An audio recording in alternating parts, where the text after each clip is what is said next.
since you've changed your name. It throws me off since you changed your name. Hello, Bong Master. Hello, Bong Master. Welcome to Church Without a Roof. Welcome.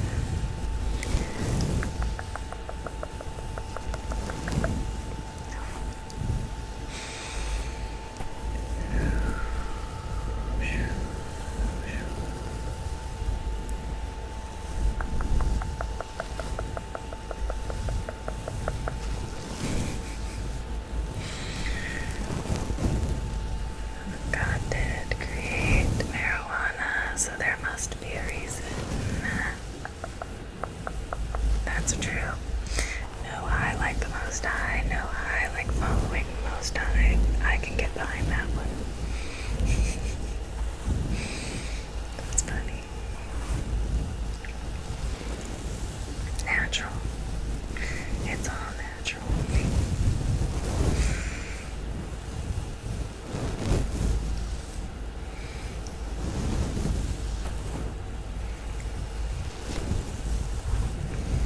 You guys are hilarious.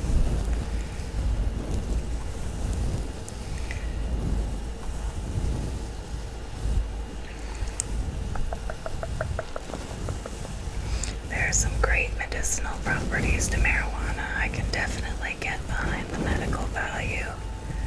The medical value.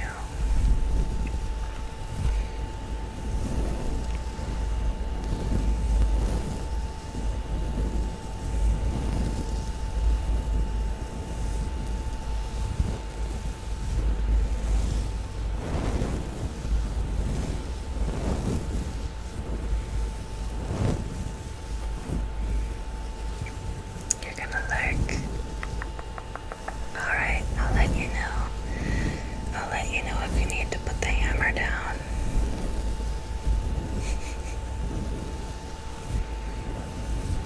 I'll let you know.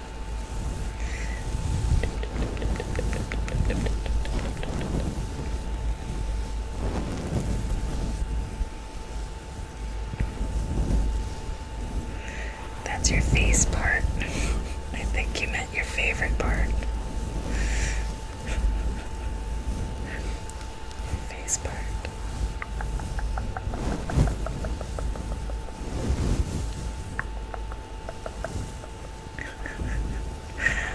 Auto butt. Auto butt is not nice. I need to throw.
stream the after sermon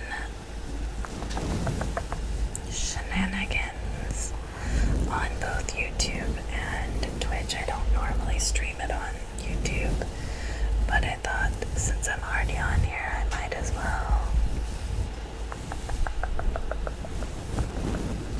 see if anybody was on and out and about to come hang out and have some fun.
Where's my cup?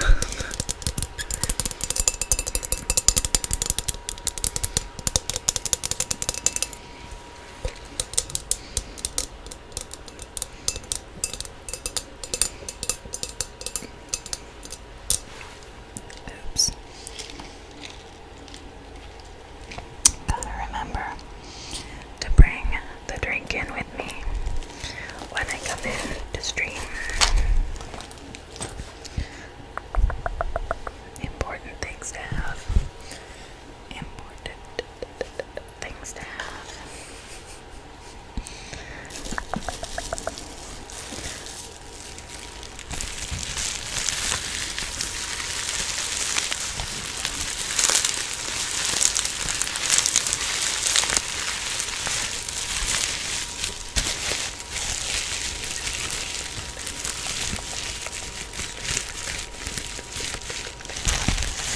Good night, Andre. Good night. Sleep well.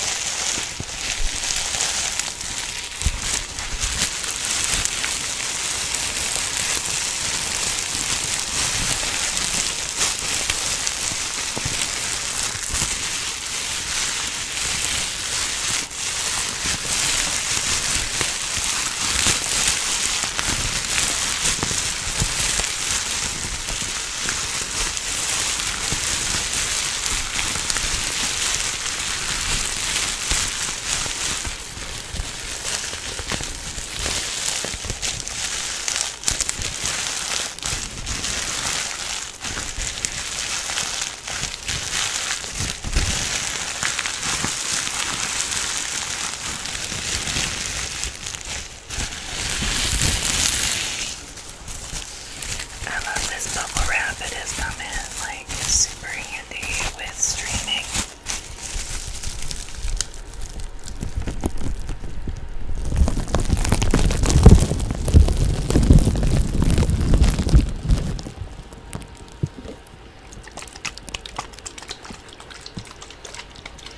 It makes nice crinkle sounds, crinkle, crinkle, crinkle, but it also makes great sounds with the water.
Anyways, It's Getting Late is a kind of like a talk show for ASMR.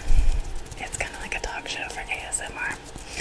ASM artists go on and they have a chat down with Christopher Not Walken and with FamCam, and sometimes is it Katie that's on there sometimes.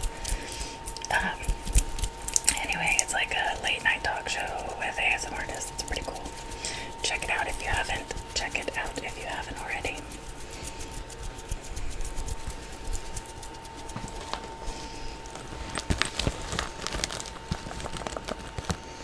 I'm gonna mute and put on the fuzzy mic.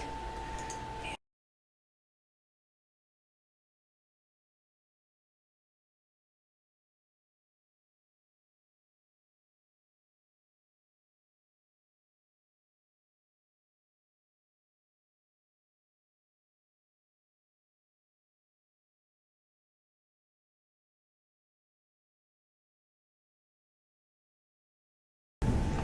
There we go.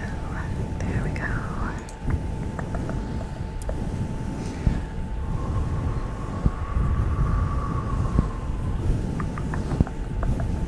There we go. Anyway.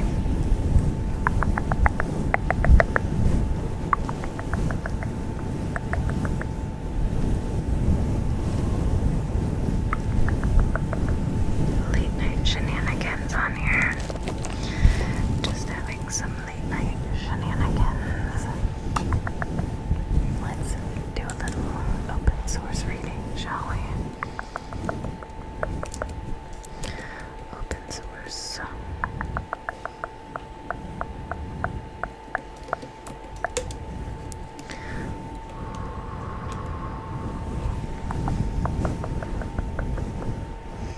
Let's see what's available in the open source books, in the open source literature.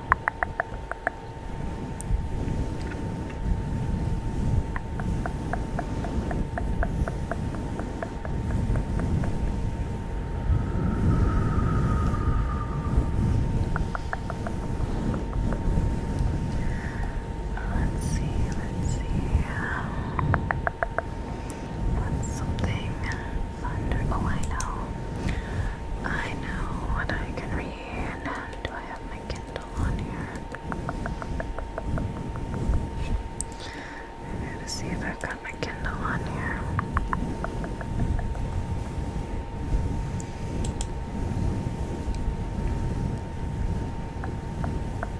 Really, I looked up Kindle to try and access my books, and it took me to Amazon to try and buy books.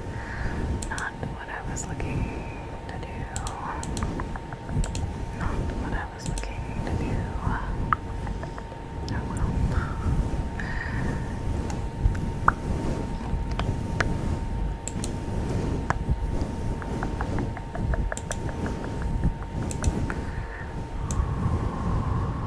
I don't think it's on there. I think it's on my actual computer or my phone.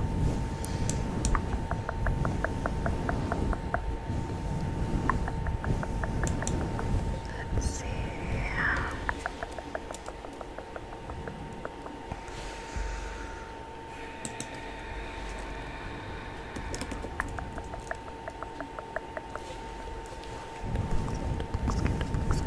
Books.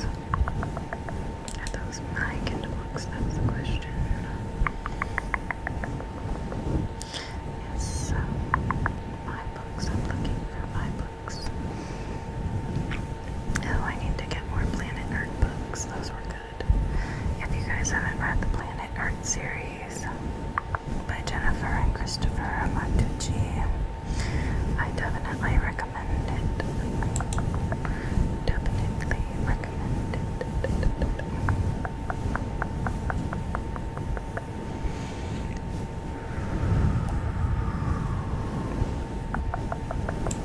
Does it even have like my books in here? I don't know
Sherlock Holmes was still living in Baker Street, and the Bastables were looking for treasure in the Lewis Sam Road.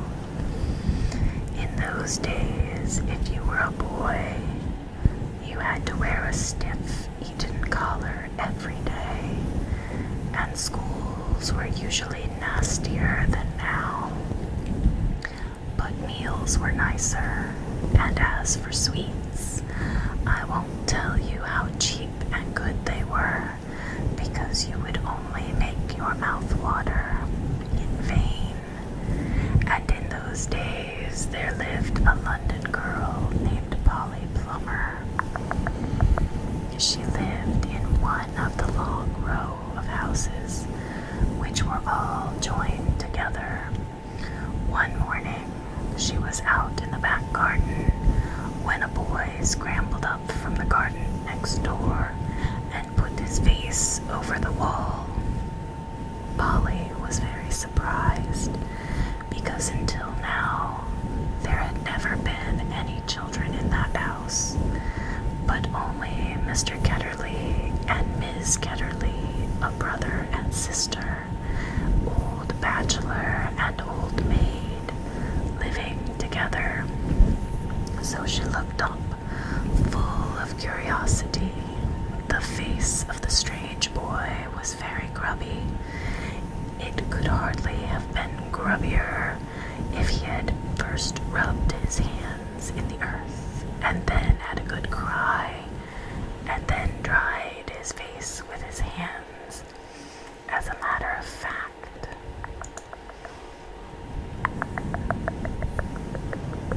this was very nearly what he had been doing. "Hello," said Polly. "Hello," said the boy. "What's your name?" "Polly," said Polly. "What's yours?" "Diggory." "Diggory, Diggory, Diggory, Diggory, Diggory, Diggory, Diggory," said the boy. "I say, what a funny name," said Polly. "It isn't half as funny as Polly." "Polly, Polly, Polly, Polly, Polly," said Diggory, Diggory, Diggory, Diggory. "Polly and Diggory, Polly and Diggory." "Yes, it is," said Polly. "No, it isn't," said Diggory. "At any rate, I do wash my face," said Polly, "which is what you need to do, especially after—" And then she stopped. She had been going to say, "after you've been blubbing," but she thought that wouldn't be polite. "All right, I have then," said Diggory in a much louder voice, like a boy who was so miserable that he didn't care who knew he'd been crying. "And so would you," he went on, "if you lived all your life in the country, and had a pony and a river at the bottom of the garden, and had been brought to live in a beastly hole like this." "London isn't a hole," said Polly indignantly. But the boy was too wound up to take any notice of her, and he went on, "And if your father was away in India, and you had come to live with an aunt and an uncle who was mad, who would like that, and if the reason was that you were looking after your mother, and if your mother was ill and was going to die," then his face went all wrong sort of shape, as it does when you're trying to keep back tears. "I didn't know, I'm sorry," said Polly humbly. And then, because she hardly knew what to say, and also to turn Diggory's mind to cheerful subjects, she asked, "Is Mr. Ketterly really mad? Is Mr. Ketterly really mad?" "Well, either he's mad," said Diggory, "or there's some other mystery. He has a study on the top floor, and Aunt Letty says I must never go up there. Well, that looks fishy to begin with. And then there's other things. Whether he tries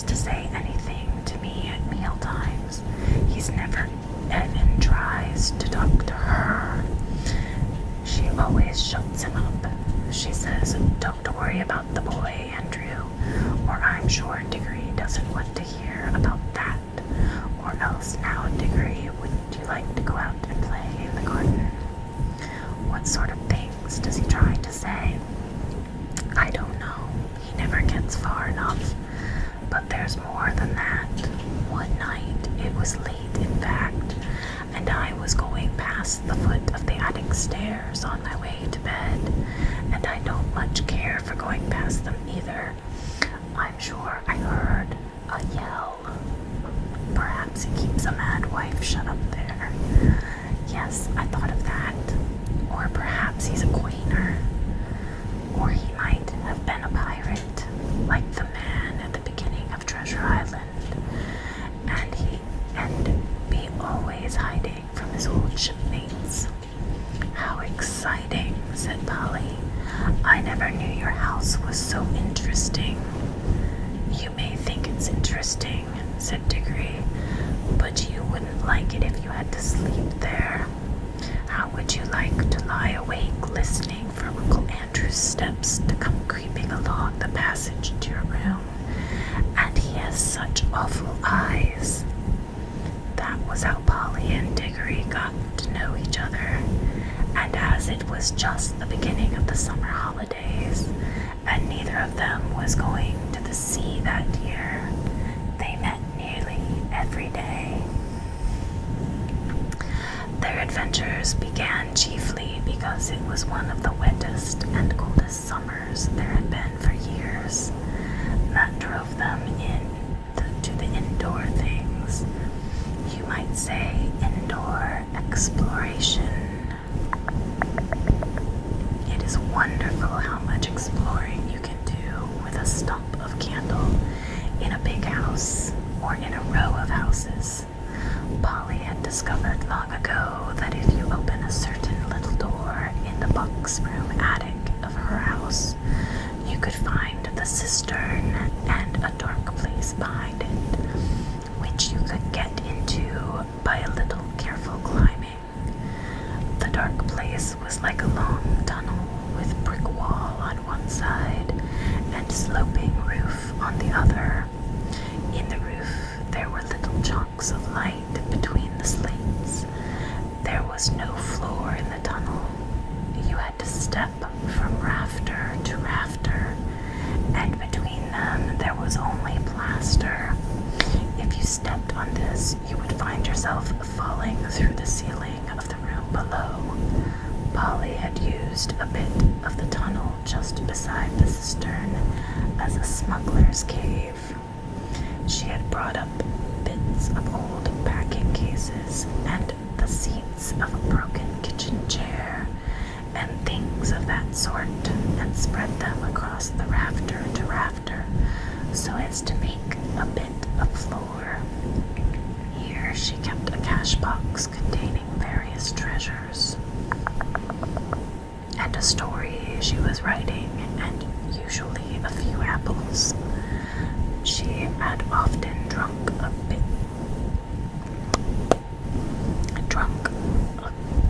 quiet bottle of ginger beer in there. The old bottles made it look more like a smuggler's cave. Diggory quite liked the cave. She wouldn't let him see the story, but he was more interested in exploring. Look here, he said. How long does this tunnel go on for? I mean, does it stop where your house ends? No, said Polly. The walls don't go out to the roof. It goes on. I don't know how far. Then we could get the length of the whole row of houses. So we could, said Polly.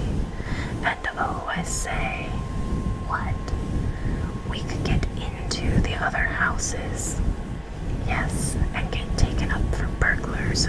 No thanks. Don't be so jolly clever. I was thinking of that house beyond yours. What about it? Why, it's the empty one. Daddy says it's always been empty ever since we came here. I suppose we ought to have a look at it then, said Diggory. He was a good deal more excited than you'd have thought from the way he spoke.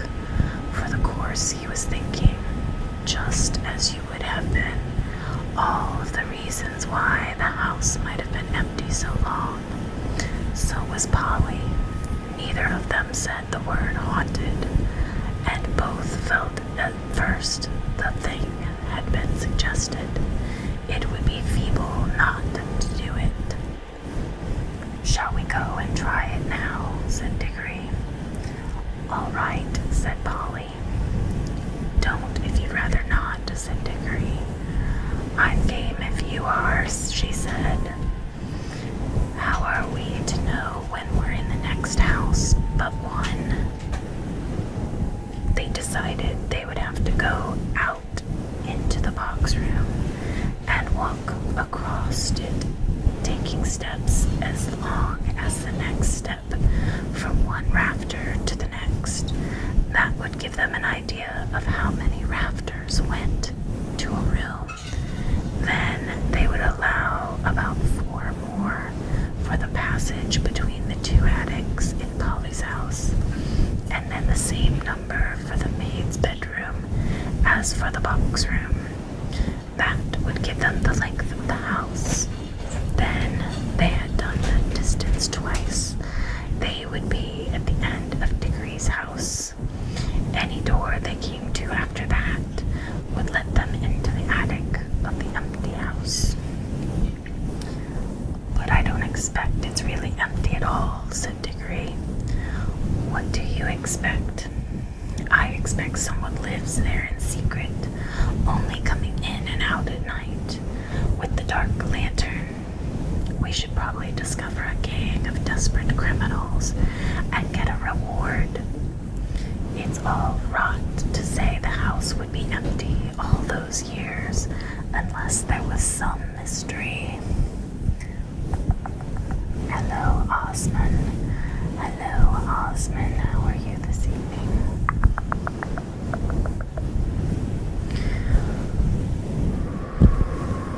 Daddy thought it must be the drains, said Polly. Pooh. Grown-ups are always thinking of uninteresting explanations.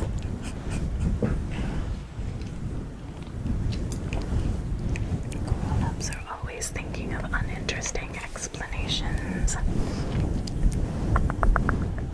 said Diggory. Now that they were talking about daylight in the attic instead of by candlelight in the smuggler's cave, it seemed much less likely that the empty house would be haunted. When they had measured the attic, they had to get a pencil to do a sum. They both got different answers to it at first, and even when they agreed, I'm not sure they got it right.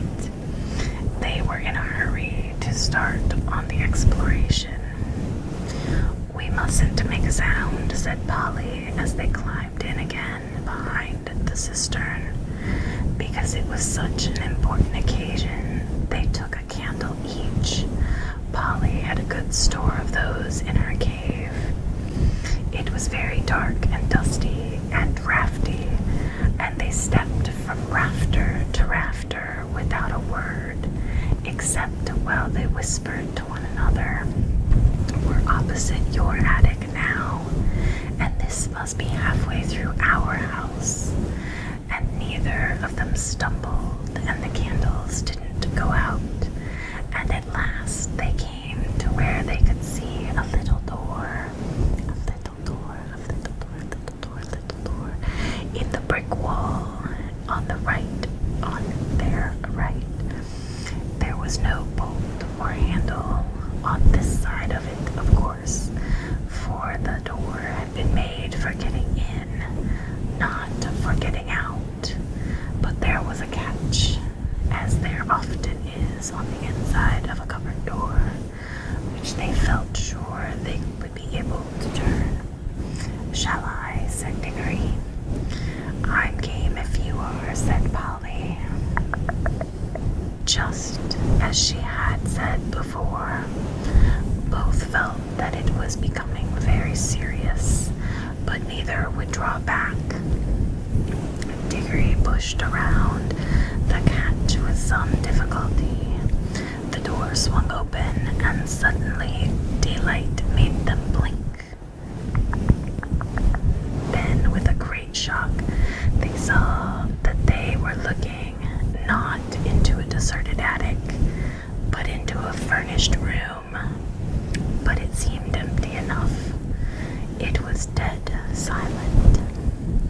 Polly's curiosity got the better of her. She blew out her candle and stepped out into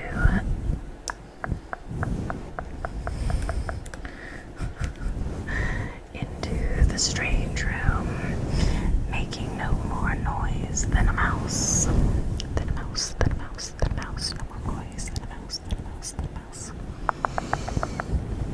It was shaped, of course, like an attic, but furnished as a sitting room. Every bit of the walls were lined with shelves, and every bit of the shelves was full of books. Full of books, full of books, full of books, full of books, full of books, full of books, full of books, full of books, full of books, full of books. Full of books, full of books, full of books, full of books, full of books, full of books, full of books, full of books, full of books. A fire was burning in the grate. You remember that it was very cold, wet summer that year, and in front of the fireplace, with its back toward them, was a high-backed armchair.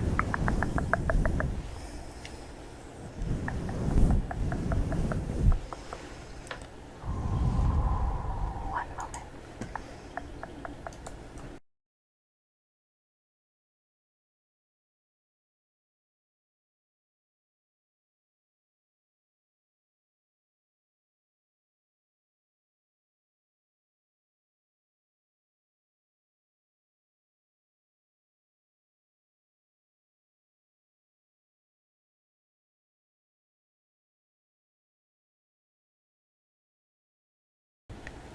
Hello, Kaiser.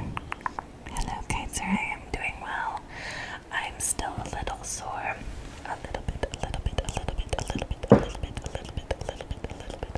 sore from the bronchitis and pleurisy. Just a little bit sore from the bronchitis and the pleurisy. But I'm doing much better. Thank you for asking. How are you doing this evening? I've just been reading The Magician's Nephew by C.S. Lewis. The Magician's Nephew by C.S. Lewis.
between the chair and Polly, and filling most of the middle room,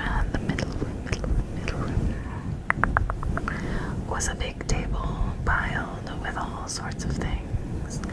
Printed books, and books of the sort you write in, and ink bottles, and pens, and sealing wax, and a microscope. But what she noticed first was a bright red wooden tray with a number of rings on it. They were in pairs.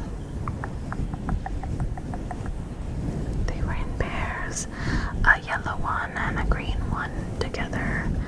Then a little space, a little space, a little space, a little space, a little space. And then another yellow one and another green one. They were no bigger than ordinary rings, and no one could help noticing them because they were so bright. They were the most beautifully shiny little things. The most beautifully shiny little things, little things, little things. You can imagine. If Polly had been very little, had been a very little younger, she would have wanted to put one in her mouth. The room was so quiet that you noticed the ticking of the clock. The ticking of the clock at once. And yet, as she now found, it was not absolutely quiet either. There was a faint hello, Official Martin, hello. Welcome, welcome. And yet,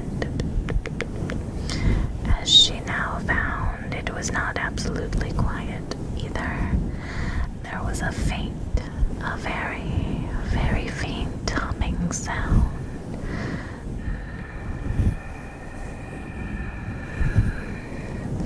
If a vacuum cleaner had been invented in those days, Polly would have thought the sound of a hoover being worked on a long way off, several rooms and several floors below.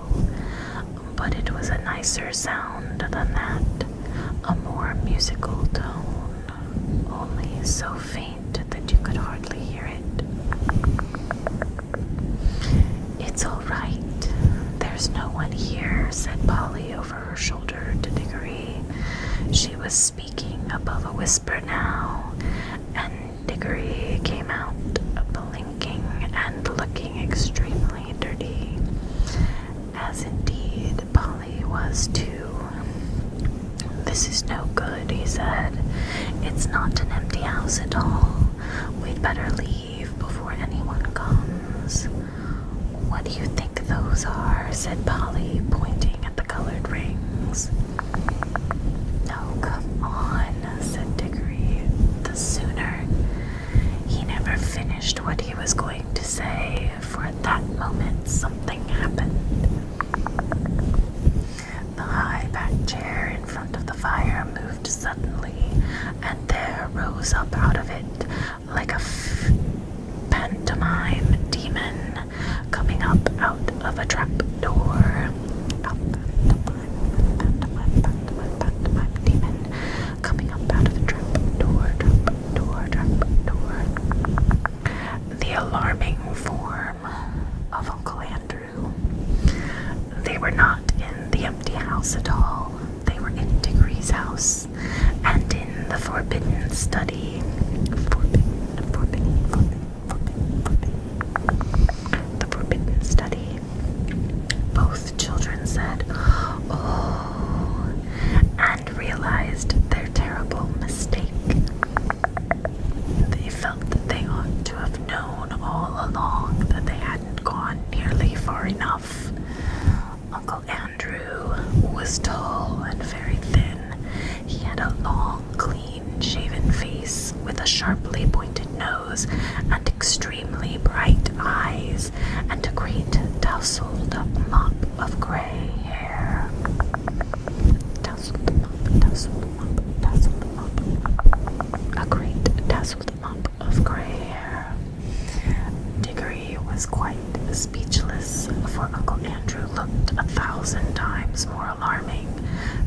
ever looked before.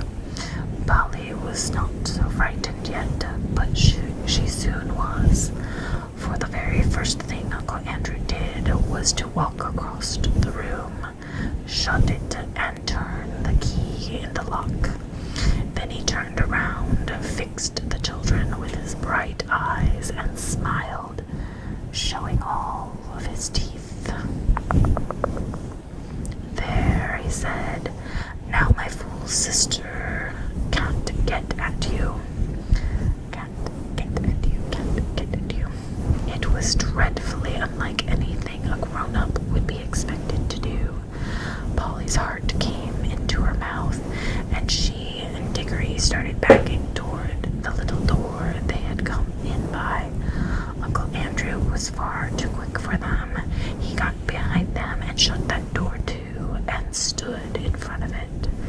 Then he rubbed his hands and made his knuckles crack. He had very long, beautifully white fingers. "I am delighted to see you," he said. "Two children are just what I wanted." "Please, Mr. Ketterly," said Polly, "it's nearly my dinner time and I've got to go home. Will you let us out, please?" "Not just yet," said Uncle Andrew. "This is too good an opportunity to miss. I wanted two children, you see. I'm in the middle of a great experiment. I've tried it on a guinea pig and it seemed to work, but then a guinea pig can't tell you anything and you can't explain how to come back." "Look here, Uncle Andrew," said Diggory, "it really is dinner time and they'll be looking for us in a moment. You must let us out." "Must," said Uncle Andrew. Diggory and Polly glanced at one another. They dared not say anything, but the glances met. "Isn't this dreadful? And we must humor him." "If you let us go for dinner now," said Polly, "we could come back after dinner." "Ah, but how do I know that you would?" said Uncle Andrew in a cunning smile.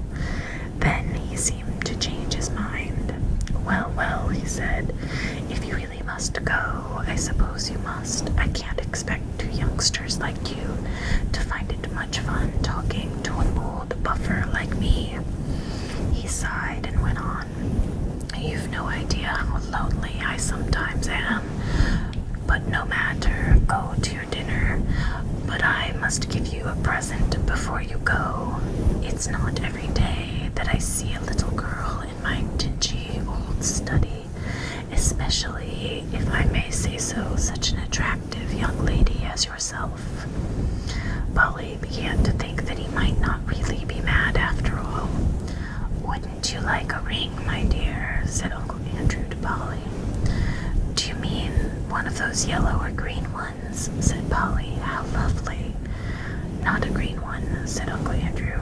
"I'm afraid I can't give the green ones away. But I'd be delighted to give you any of the yellow ones, with my love. Come and try one on." Polly had now quite got over her fright, and felt sure that the old gentleman was not mad, and there was certainly something strangely attractive about those bright rings. She moved over to the tray. "Why, I declare," she said, "the humming noises are getting louder here. It's almost as if the rings were making it." "What a funny fancy, my dear," said Uncle Andrew with a laugh. It sounded a very natural, hot laugh, but Diggory had an eager, almost greedy look on his face. "Polly, don't be a fool," he shouted. "Don't touch them." It was too late. Exactly as he spoke, Polly's hand went out and touched one of the rings, and immediately, without a flash or a noise or a warning of any sort, there was no Polly. Diggory and Uncle were alone in the room. And that brings us to chapter 2. And the end of our evening.